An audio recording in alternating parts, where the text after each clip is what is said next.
मधून मात्र सलील देशमुख हे या क्षणाला पिछाडीवर दिसताय। मात्र मालेगाव मध्य अतिशय महत्त्वाचा मतदारसंघ दादा भुसे आघाडीवर आहे। भायखळ्यातून मनोज जामसुतकर आघाडीवर आहेत।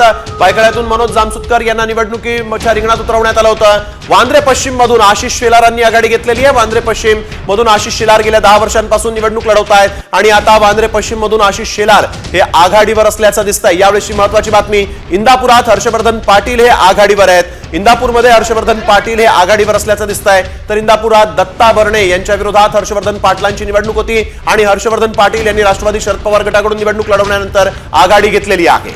निश्चितच यावेळेस आपण बघू शकतो या क्षणाचे सर्वात वेगवान निकाल जे आहेत ते समोर येत आहे। इंदापूरमध्ये हर्षवर्धन पाटील हे आघाडीवर, मात्र आतापर्यंत जर आपण बघितलं तर हाय व्होल्टेज लढतींमध्ये बारामतीची लढत होती, ज्या ठिकाणी पुन्हा एकदा महाराष्ट्राचं राजकारण काका पुतण्याचं समीकरण हे नेहमीच गाजलेलं आहे। मात्र यंदा बारामतीमध्ये जर आपण बघितलं तर पुन्हा एकदा पुतण्या बाजी मारून नेतो का हे बघणं अतिशय महत्त्वाचं असेल, कारण अजित दादा सध्या पिछाडीवर दिसतायत। पंढरपूरमध्ये भागीरथ भालके आघाडीवर आहेत। काँग्रेसकडून भागीरथ भालके निवडणुकीच्या रिंगणात होते।